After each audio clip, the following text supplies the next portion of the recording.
Greetings, everyone. Umby here, and we are back with some more action of the VGC Draft League Season 2. We're here at the end of Week 2, so just like last time, within my group number 5, just going to go ahead and take a look at the other matchups and replays from my peers here. Starting off with Darkbadger versus Eltrim24, and taking a quick peek at the Pokemon on the screen, I think Darkbadger may have their work cut out a little bit for them. Um, just the presence of Dondozo Tatsugiri is always enough to give any player pause. But here in the VGC Draft League, if you don't have a direct answer to really deal with it, you have to kind of work around with your damage to try and remove it from the field. And I think that's where the trouble starts, right? Because ideally you want to take advantage of the special defensive side, especially with electric moves, grass moves. At least force it to Terra if you haven't been able to force a Terra from the Pokemon leading up to Dondozo, because typically you're going to see Dondozo in the end game rather than the early game. So a lot of the onus to get the damage down the board with that perspective is Rotom Mow. A little bit of perhaps Hatterene if you can find the position, and to an extent, Volcarona. If you use your own Terra Water to help avoid damage from the Wave Crashes or Terra Grass, whichever you prefer. You also potentially get a burn from the Flame Body. Same thing with Rotom Mow. The burn from Will-O-Wisp could be valuable in the matchup, to help mitigate damage until you can put the Dondozo to rest. Speaking of rest, I think if they do run the Chesto rest set, that's where the some of the problems start. Just because you don't have like huge damage output. But maybe Rotom Mow can bring something to the table, especially if like a nasty plot set comes into play. Now, the Volcarona and Oricorio though can still potentially be a strategy here, but again, you have to kind of work the terrestrialization to deal with the Dondozo. So you get a Quiver Dance boost, get some damage down with the like some chip damage down with the Oricorio. You at least make the Pokemon on the front end sweat. Because the Sylveon's not going to be able to immediately damage you with the Hyper Voice. The Serena's not going to be able to do much to you either. And so, like overall, I think those two match up really well into the team until you get to Dondozo Tatsugiri. So you can kind of put in some work beforehand, get some special attack boosts up. It's not going to really do too much versus the unaware on Dondozo, but like it's at least a start to start moving some pieces around the board and maybe clearing the way for the end game there. There's also Jump Bluff. I think that can be that might be something that could possibly bring something to the table. Being the fastest Pokemon on Darkbadger's team, and like outside of Talonflame, it's going to be faster than everything else on Eltrim's team. That's a plus. So you get the sleep patterns down. You can probably get it down on the Dondozo if it's not running the Chesto Berry, and then later in the game, let's say if it's running the substitute variant instead, you can also use the Infiltrator ability to use sleep powder regardless of the substitute. But sleep powder, leech seed, I think could be valuable once Dondozo is into that position, as long as you have your get the jump bluff safely into position as well, and of course land the sleep powder. So maybe like a wide lens set could be useful in this matchup. Who knows? Last but not least, kind of a very tricky strategy here. Not sure how worth it is. You can also look at the Hatterene and King Gambit. You kind of need a position where the Hatterene gets the Trick Room and in front of the Dondozo somehow, and then you could use Magic Powder along with King Gambit's Kowtow Cleave. That'll help you do 40, 50, somewhere between 40 to 60% damage, I believe, depending on what kind of moveset and EVs you have on the King Gambit. But just a little bit of cheekiness that might help to overcome the matchup in the long run. Now, as far as Eltrim's side, I know we speak a lot about the other teams rather than Eltrim's team. That's just because of that huge presence that Dondozo offers. The Dondozo Tatsugiri, you just know are coming along, and sometimes it's easy to just fall into the trap of, oh, it's Dondozo Tatsugiri. Just pick two mons that will pair well against the rest of the team, and then win with Dondozo Tatsugiri. But just as we saw last week, it's not quite that simple. right? You do have to kind of solidify your early game and make sure that you use your terrestrialization well, because with this being a draft league, a number of surprises could come out, to screw over the main strategy. So in this regard, Sylveon, while I did mention that has trouble with the damaging the Volcarona and the Oricorio, matches up pretty well into the rest of the team. Everything's either weak to it, type wise, or just on the special defense side. You do have to watch out for King Gambit in case it is running the Assault Vest to help mitigate some of the damage, but even then you have Terra Fire traditionally to help deal with that. So I think it's a good option overall into it. I'm also looking at Gothorita, like in particular, things like Gothorita, Lucario, I think could all come to the party. Gothorita could help to snipe out things like the Rotom that might give trouble to Dondozo in the late game. So you pair it up with you might pair it up with the Tatsugiri, excuse me, lost for words there. You lead off with the Gothorita Tatsugiri. If they are running the Rotom, you could then start to switch over into the Dondozo, lead off with the Fake Out, and then if you're running like Terra Dragon or Terra Steel, you get to at least to resist the Grass move and make it harder for Rotom to do the damage into it. Right, and if they're of course leading like Hatterene, for example, to try and set up Trick Room strategies, you could also pair it the Gothorita with the Lucario, so you can use your Steel move into the Hatterene to go ahead and clear out the way. I think there's just some potential with Gothorita in general if we view it from that angle. And then last but not least, Serena, while it's not going to be doing major damage into everything, I think there's something to be said for being able to address Rotom while simultaneously with High Jump Kick threatening the King Gambit a little bit. But yeah, that's all the thoughts that I have overall from where I've taken a look here.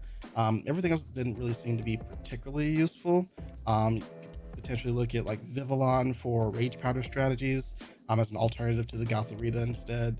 But there's not really too much utility that can be used to address Darkbadger's team. I think it's all going to be a lot on the Dondozo Tatsugiri combination, and you only need really a couple of pieces to fill in the slots and address Darkbadger's team. But let's see if the players are having the same thoughts that I do.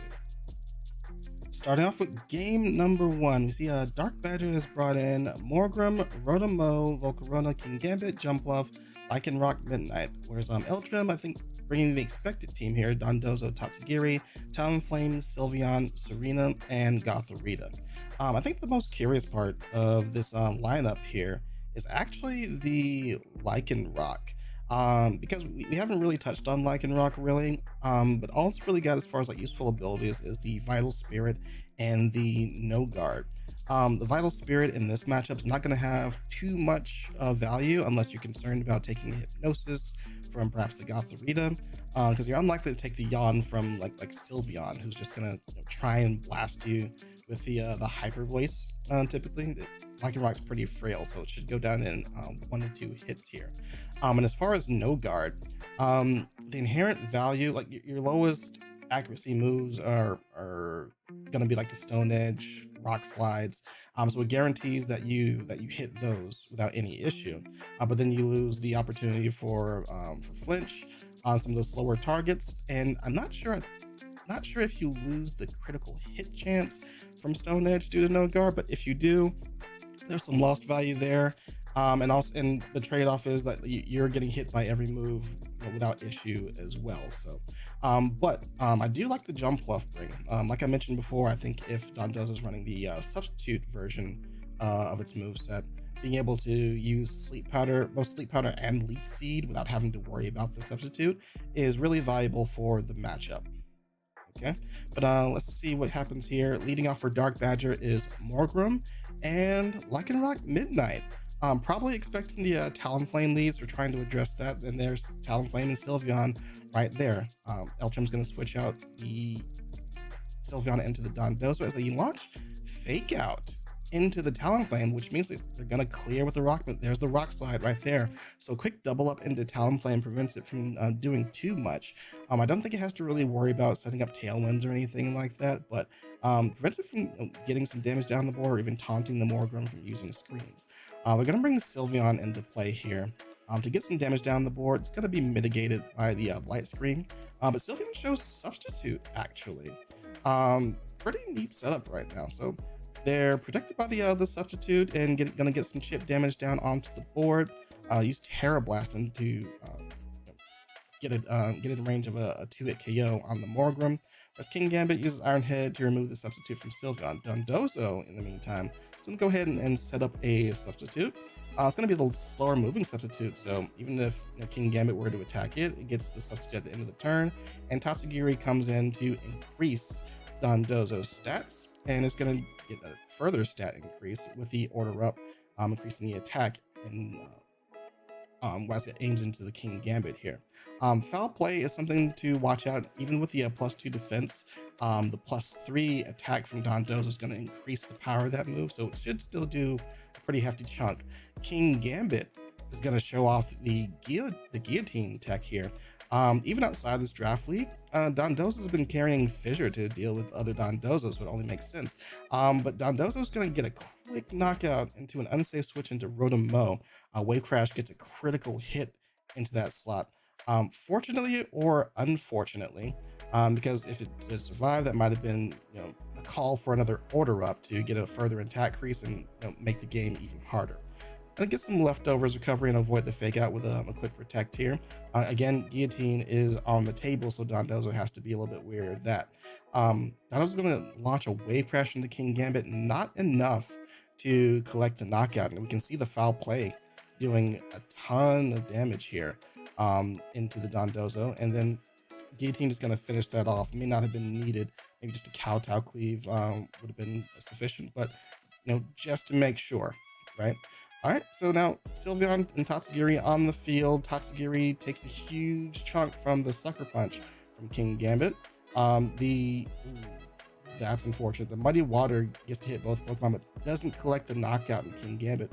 Gets a +2 from the Defiant boost after taking an accuracy drop. Lycanroc, gonna clear out the substitute from the Sylveon. Does get a critical hit on the Stone Edge, which answers my earlier question, as Sylveon gets a knockout into the Lycanroc. Now we're here in the endgame with Morgrim versus King Gambit. Sylveon is Terra Steel. Doesn't protect versus the fake out.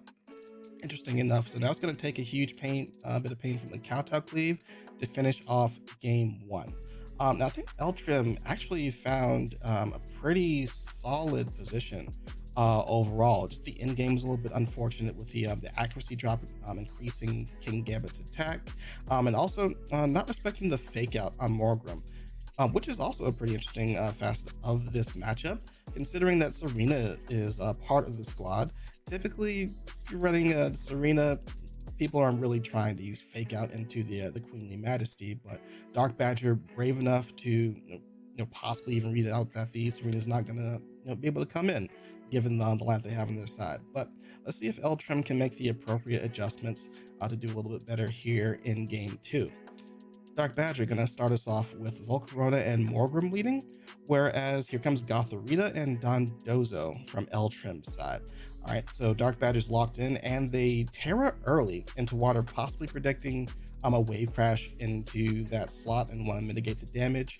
Fake out launched into Gothorita, so it can't do too much, even fake out on its own, and good protect on Dondozo avoids the Will-O-Wisp burn from the Volcarona. We're gonna switch into Sylveon here to mitigate any damage from like a fire move and to take the burn. It doesn't mind doing so, considering it's especially offensive mob.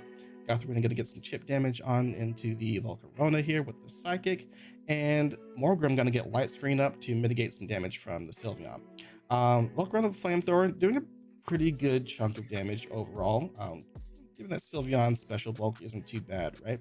But we're still just gonna continuously chip down this Volcarona so that once we get Dondozo in, I'm assuming it's gonna be easier to take down the Volcarona. And that's kind of their main answer right now, like defensively for the Dondozo. So that's kind of important. Gothorita gonna use a heal pulse, try and heal up Sylveon, but unaware that the Protect is gonna block that, unfortunately.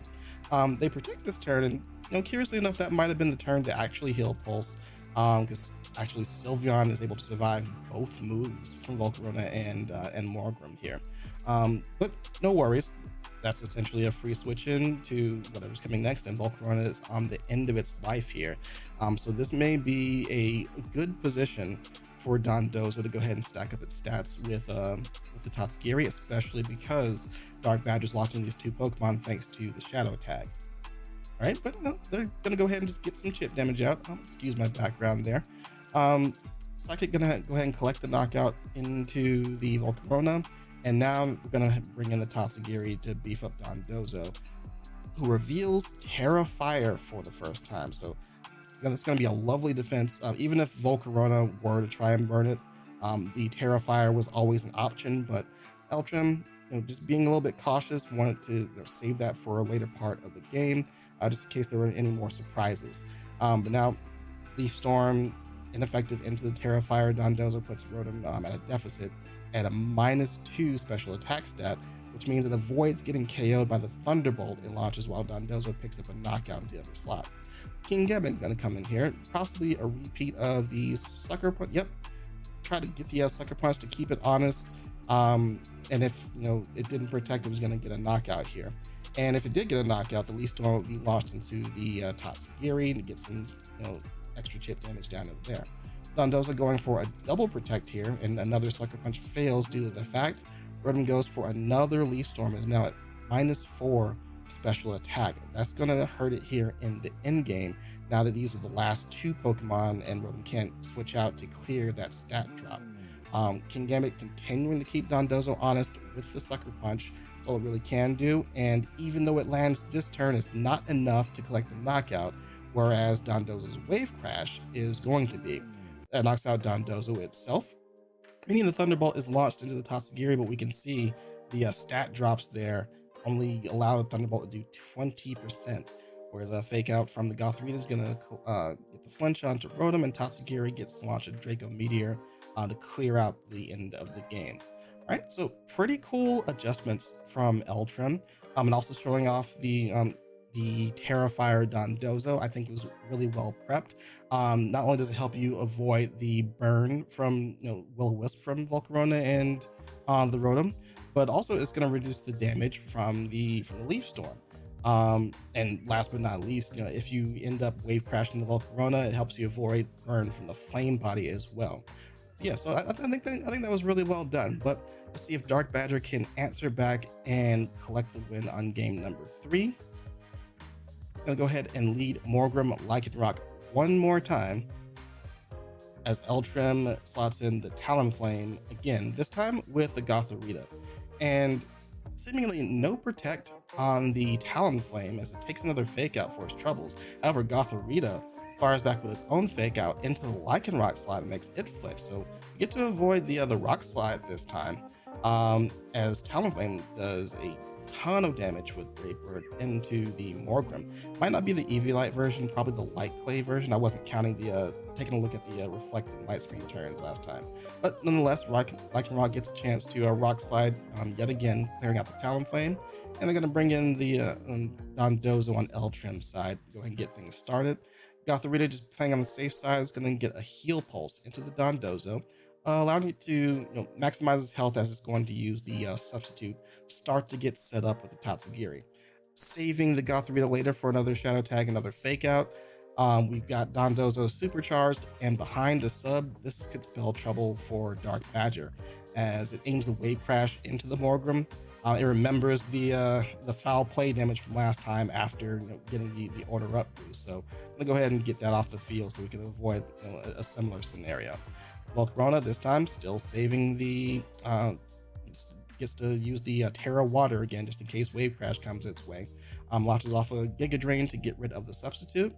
Dondozo is just gonna fire back with a Wave Crash into Lycanroc, get it off the field. Important to reserve health as the substitute did go down here, and not getting tricked by the Volcarona here. All right, protect to go ahead and get some leftovers recovery here. It's kind of up to Kingambit to land these guillotines at this point.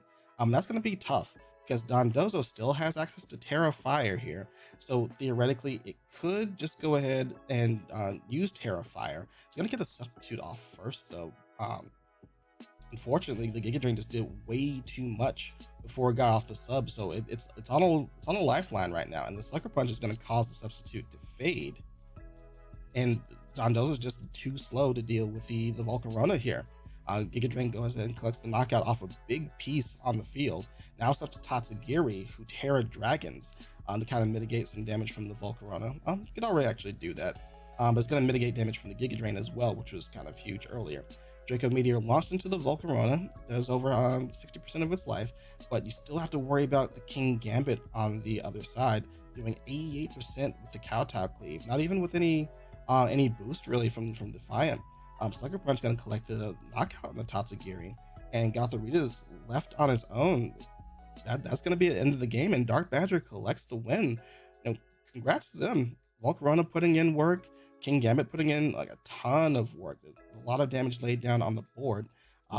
We thought it would be a little bit susceptible to defend Dondozo's high defense stat, especially boosted by the Tatsugiri, but it was able to do enough damage to clear out the way from all the other Pokemon and keep it honest with those Sucker Punches once it got low on life. Very crucially, also, the Dondozo couldn't get past the speed of Volcarona. I guess opting for bulk primarily, but even with that, the Volcarona did significant damage with the Giga Drain. They were probably expecting the Terra Blast Water from Volcarona, so they were a little bit hesitant, perhaps, to Terra Fire in front of that. I think that may have been the way to victory once they found that one position before it got the Giga Drain. The turn where you use Substitute, I believe it was crucial to try and use Terra Fire to mitigate the damage there and force a response. Nevertheless, I think this was a fun series of games. Really well played by both sides. Good preparation.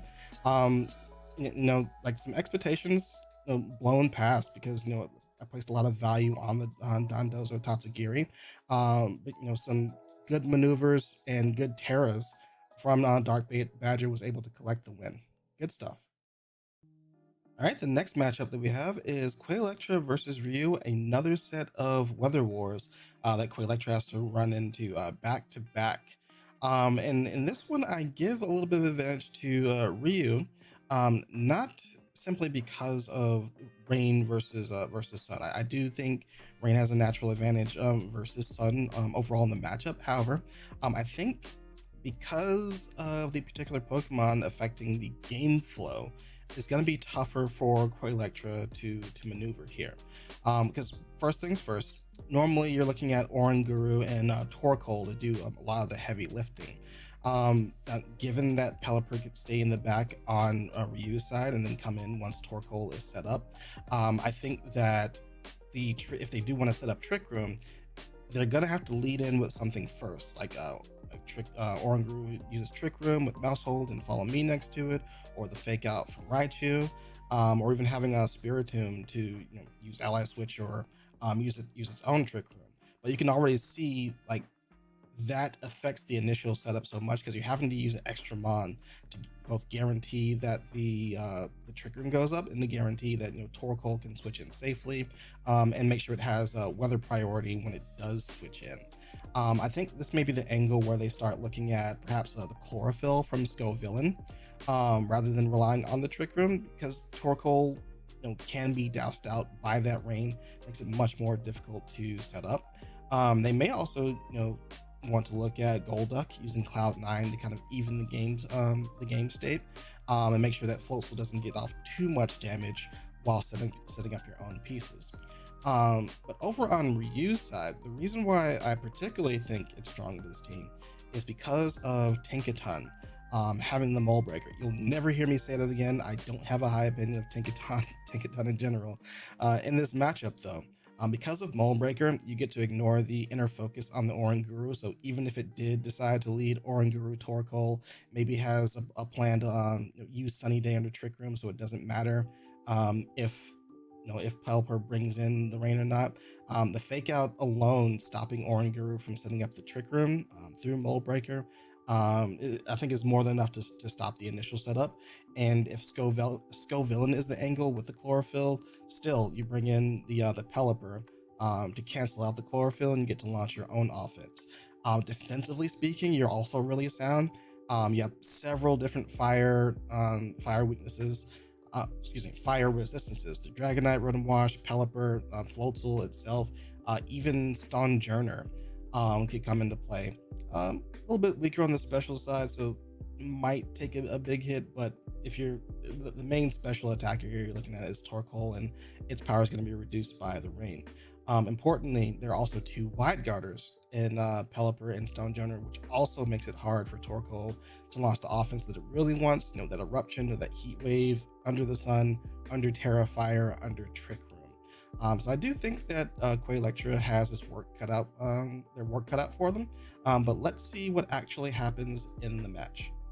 All right, game number one, and we have on Quaylectra's side Torkoal, Oranguru, Raichu, Colossal, Golduck, Mousehold versus Ryu's team, Floatzel, Rotom Wash, Pelipper, Dragonite, Stonjourner, and Glimmora.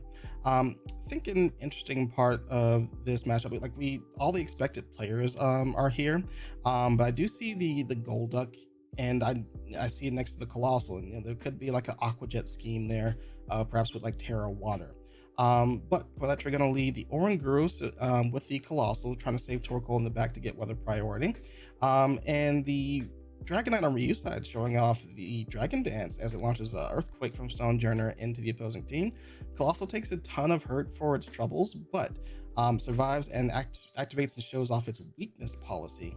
Going to increase its damage. Flare Blitz, not really enough to do enough damage to the Stonjourner, especially because it's defensively bulky, but does quite a bit of damage with the Iron Head in the following turn. Now, the Oranguru just got knocked out, so we're not going to see Trick Room this turn. As Extreme Speed at a +1 is just going to do too much damage for it to survive for too long.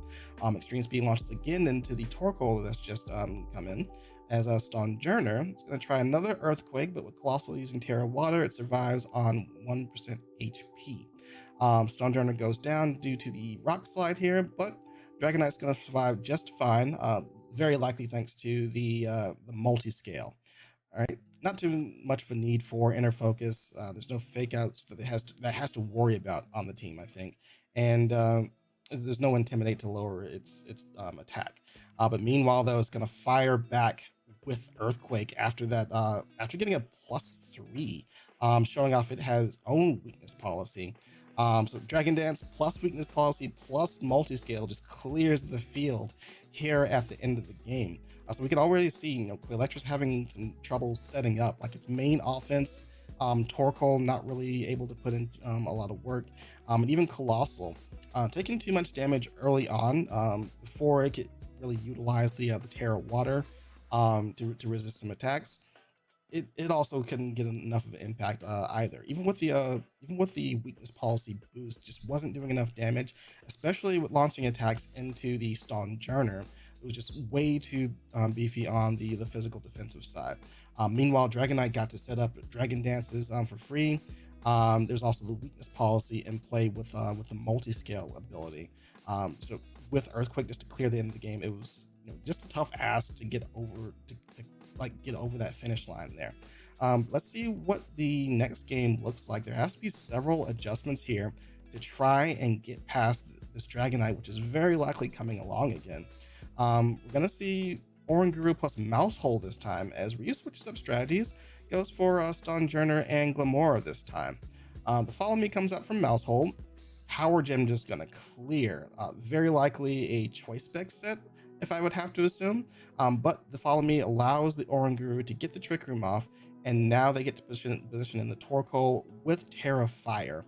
Uses Eruption, which is well resisted by both Pokemon on the field. They get another chance due to Instruct to launch the Eruption though. Almost takes out the Stonjourner, takes out the Glimmora, fortunately. It's a big player in doing damage into the Torkoal right now. Meanwhile, Rock Slide is going to launch off into Oranguru, but miss the Torkoal crucially. So Rotom's got to come in to try and salvage the situation. Rotom in position to do some damage here, but Rock Slide's going to come out from Stone Journal first, as it takes a huge chunk off the Raichu. And Rotom sets up Light Screen to help get some defense against the Torkoal while it's under the Trick Room. We get a fake out from the Raichu into the Rotom, so it can't really move and do the damage that it really wants to into the Torkoal. One more turn of Trick Room left, so Quaylectra's going to switch out into the Oranguru in expectation of that. Meanwhile, Dragonite from Ryu's side going to set up Dragon Dance in expectation of that. It's going to take a Nuzzle and get paralyzed for its troubles, though, so that may possibly save the game if it forces a turn where it can't move. Gets the Thunderbolt for some quick chip damage on there. Hydro Pump launched into the Oranguru, not going to be too effective thanks to the Sun. And Earthquake going to finish off both Pokemon on Quaylectra's side. Crucially, Trick Room did not get up there. Otherwise, Torkoal's in a much better position, and it's got to try and salvage the game from there. But Terrifier from the Rotom, it wasn't really a threat of anything. If it had Solar Beam, that's going to help save it from taking on too much damage, even through the light screen there. But right now, Dragonite's just in prime position. The Hydro Pump is going to do more than enough damage to take care of Torkoal, even under Sun here in the end game. So well played to both players. I think the prep was I think the matchup overall was just stronger in Ryu's favor. I mentioned that earlier. But also, some pretty solid prep overall. Get the multi-scale ability with Dragon Dance on Dragonite. Just ensuring that whatever comes through, you're going to be able to hit effectively. And be able to take a hit before you get a chance to do so. And then Earthquake just doing massive damage into the team, hurting Torkoal, hurting Raichu, even Colossal taking some hurt. And then the extreme speed, no matter if the Trick Room goes up, you're able to do huge chunks of damage through that priority into their team. But yeah, it's just a struggle to try and get up that Trick Room versus a team that's so offensive heavy right there and has so many ways to shut down getting up the Trick Room, in my opinion. So yeah, a little bit of a matchup difference, but also you saw some preparation there with the Terrifier on the Rotom, right? Because under Trick Room, if Torkoal has the Solar Beam, it's able to defend against that. They were able to survive Trick Room just fine regardless, and then close out the win like very solid 2-0. Congrats to Ryu. And the last matchup that we have for today is going to be TreeDolphin versus Whatshamidt. And I think this is a matchup where Whatshamidt may have an advantage here. Typically, you're looking for a fire Pokemon to do really well into their team. We saw that effect last week when they were up against Quaylectra, and Torkoal was just such a huge problem for them once they got into position. But on TreeDolphin's side, they only have Camerupt, which is going to have limited effectiveness since it's going to take both ice and grass type attacks neutral here. So it may not be the perfect bring unless you get some kind of weird specific setup to do damage into that team. So a lot of the heavy lifting is going to be on Meowscarada, possibly Toxtricity, Bisharp, and the utility of Sableye, I think. Primeape can come along as well. It's not the strongest Pokemon ever, but having a fighting type stab versus so many steel, so many ice types in lieu of a fire type Pokemon may come in handy. I think the Palafin will be at a pretty solid disadvantage here. Just too many ways to defend against water type attacks. It does get access to close combat, so that could be valuable versus Abomasnow and Magnezone, but just gets completely hard walled by the Amoonguss. So personally, I'm looking to see what the Meowscarada is really doing here, and I'm actually curious to see if Toxtricity and Sableye are doing something well if they decide to bring that along. Over on Whatchamitt's team, I think they're really comfortable just bringing Amoonguss along, come what matchup may be. Also, there's opportunity for Earthworm, to come in and set up a Shed Tail for perhaps the Titan, and then you bring in Abomasnow to get the speed increase, and now your super bulky Pokemon set up behind pretty beefy sub, and you outspeed everything that's going to come along. In addition, you don't have to worry about anything as fast as like Dragapult or anything, so you can invest a little bit more into bulk than normal rather than speed. Right? But yeah, let's see how the match actually plays out. I'm just ahead of time. I'm going to go ahead and give advantage to Whatshamidt, but it's not necessarily going to be the cleanest win if they get it. I think there are some surprise pieces that TreeDolphin could bring along and possibly snag a win. But let's see how it plays out. All right, game number 1, and we have on TreeDolphin side Toad's Cool, Camerupt, Spiritomb, Sableye, Bisharp, Meowscarada versus Whatchamit's Amoonguss, Titan, Flamigo, Knacklestack, Earthworm, and Magnezone. So I like the angle that TreeDolphin's going for, trying to lean into the Trick Room side of things, and that potentially helps Camerupt get into position. But what's likely going to happen, even if Camerupt finds that position and does well, perhaps in game 1, to clear out Whatchamit's team, they may run into the same issue that Quaylectra almost ran into last week in game number 2, where the Amoonguss under Trick Room is going to be that threat that that handles the Camerupt that would otherwise do well into the team. Like you get a chance to Spore and get ahead of it and do some damage to the rest of the team. That being said, it could be like a safety goggles, Chesto or Lumberry Camerupt just in preparation for that scenario, which then allows the Camerupt to perform. But let's actually see what goes down here. All right, Pokeballs are out, and we see Spiritomb and Sableye from TreeDolphin's side, and we see the Amoonguss Earthworm from Whatshamidt. So some curious things going on. We immediately have the Dark type Terra. I like that option to prevent the taunt, expected taunt from Sableye there. We've seen it in standard play, where the prankster taunt's not really all that common, but here with the team known ahead of time, they get a chance to use it to effect. And they go for a Spore, but unfortunately the Spiritomb has safety goggles. Now it gets a chance to set up the Trick Room, which may or may not be the best thing to do, considering that we just talked about the Amoonguss getting in position under that Trick Room allows it to do a couple of things here. And now the Earthworm gets back into position, possibly going to launch another Shed Tail off to cycle back in, it's a Titan under that heavy HP sub that it just lost. But before it can do that, Titan gets burned by the prankster Will-O-Wisp. Now Camerupt under Trick Room, we just talked about it. If it gets the position, it may have an angle, just go ahead and clear like Eruption, similar to the Torkoal from the previous matchup. So hopefully, Whatchamit with having the practice there, kind of reads into that and is able to maneuver around that. It's going to take the Eruption pretty well, though. Pretty beefy Titan. Even under Sun takes the Eruption really well. It tries to use Liquidation, but the Terra Water smart preparation from TreeDolphin's side is going to save the Camerupt from a lot of damage here. Spiritomb is going to go ahead and finish off this Titan with its own Snarl, and we launch another Eruption to finish off the Earthworm. So very strong start from TreeDolphin. Had to get a long game set up here with the turn 1 with the Trick Room, and then the Sunny Day, the prankster Sunny Day to follow afterward. But we did get the Camerupt in the position, and it is set to use another Eruption if it chooses to do so. Now, the unfortunate part here is that there is the Amoonguss there that they have to worry about. So if there is a Trick Room, it's going to get the Spore off before the Camerupt gets a chance to move. Outside of Trick Room, Flamigo with the Brave Bird doing 90%, probably would have done 100% health if I'm having to read into that, clears out the Camerupt pretty quickly. Contrary to how beefy Camerupt looks, its defense, like its HP and defenses are just not all that amazing. Just pretty much mediocre stats overall. So it did find that position, but it's unable to survive the end game as Flamigo's in position with Brave Bird to go ahead and collect some bodies there. It's still in position to deal with the King Gambit on the final end of things here, as it gets healed up by Pollen Puff. It's gonna take a fake out here, so it gives Bisharp a chance to do something here.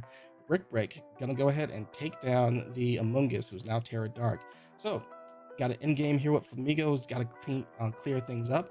Gets a close combat into the Bisharp to go ahead and clear it, and now it's all up to Sableye to salvage the game with Foul Play, almost KOing it. Does 51%, and the Brave Bird from Flamigo's side is going to do a huge chunk, but the recoil is going to take it out while it doesn't do enough to take out the Sableye. really exciting game one. A lot of back and forth as far as game position in the end game. Just a scrap to get knockout after knockout. Um, that's actually, I think, one of the most exciting matches that we had so far, just because of that kind of game flow. The prep from both sides so far looks really cool, going for strange strategies that we haven't really seen set up before. And then the end game just scrapping. So let's see what happens in game number two. I'm actually hoping. Well, I already know that we're gonna. Oh, let's just move on here. Sorry about that. Try not to spoil anything. Game number two. Let's go ahead and speed up a little bit. And we see this time we have Knacklestack and Flamigo on Whatshamidt side versus the Sableye and Meowscarada on TreeDolphin side.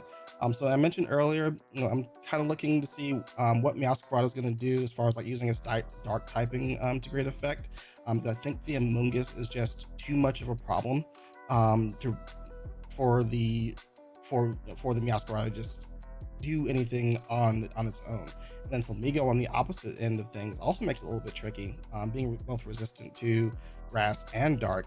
Allows it to get off its own moves, little risk to itself. But the Brave Bird is actually going to take a ton of recoil damage onto it, but we just want to secure the KO on the Meowscarada. So double up into that slot instead of pollen puffing our own slot. We're okay there.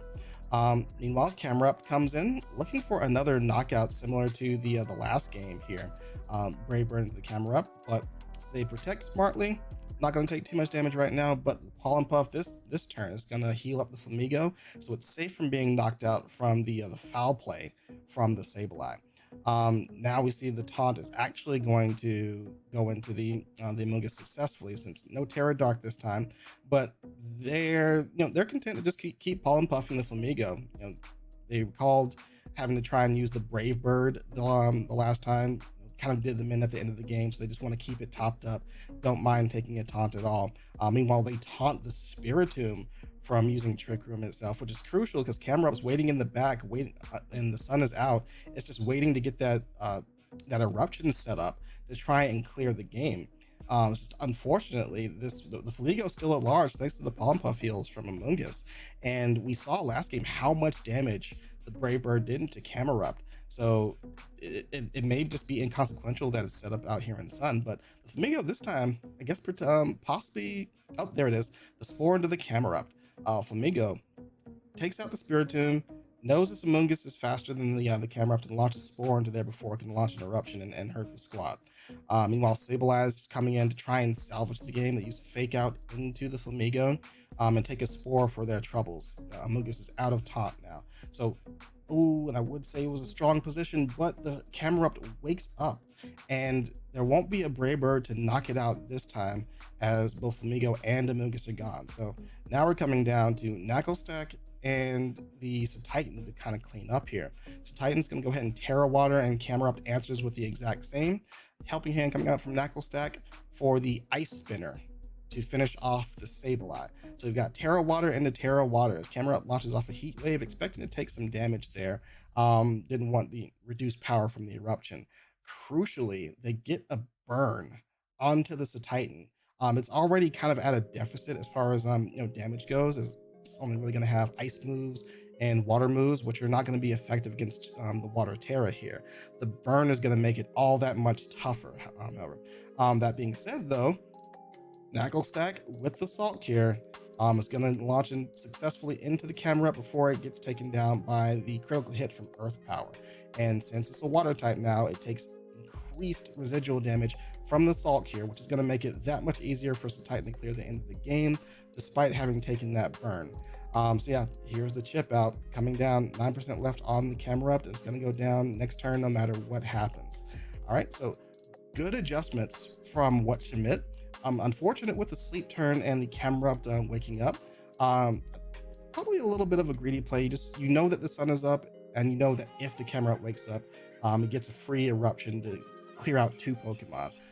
Knowing that the Brave Bird one-hit KOs the Camerupt, and knowing that the Sableye having been put to sleep and not really doing too much damage to your remaining Pokemon in the end game, was probably a better a better route to go and just target down the camera up to get it out the way, just to avoid that scenario. But they they picked a good draft mod in Knuckle Stack, since it was on the lower end of the tiers, and they end up saving the game with the Salt here. Good stuff. So we go into game 3 with knowledge from both sides. Again, I think this is like one of the more entertaining sets that we've had so far.